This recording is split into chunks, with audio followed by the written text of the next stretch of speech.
Poštovani, ja sam Marina Budimir.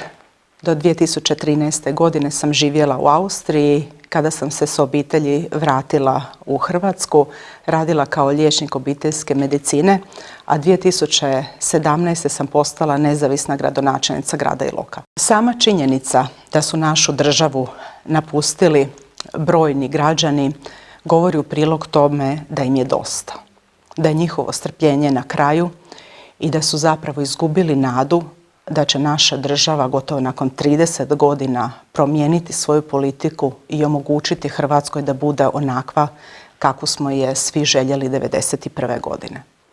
Na predstojećim izborima sam odlučila biti nezavisni kandidat na listi Mosta, kao i mnogi drugi nezavisni kandidati koji su odlučili, bez obzira što imaju dobru profesiju, dobro organizirane živote, uključiti se u politiku i svojim doprinosom zapravo učiniti našu politiku boljom.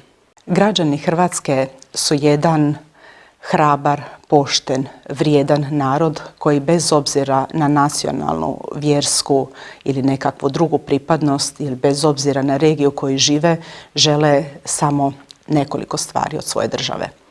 Žele živjeti u uređenoj i dobro organiziranoj državi, žele se obrazovati i profesionalno ostvariti u svojoj domovini.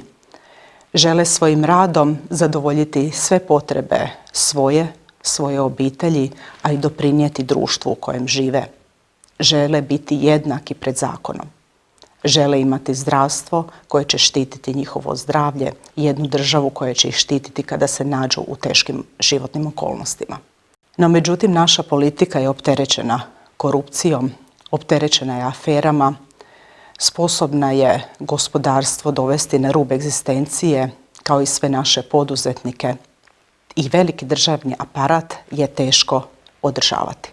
Na parlamentarnim izborima 5.7. dragi građani, imate mogućnost dati svoj glas ljudima koji ne pripadaju stranci, koji nisu potkupljivi i koji imaju volje raditi za bolju Hrvatsku.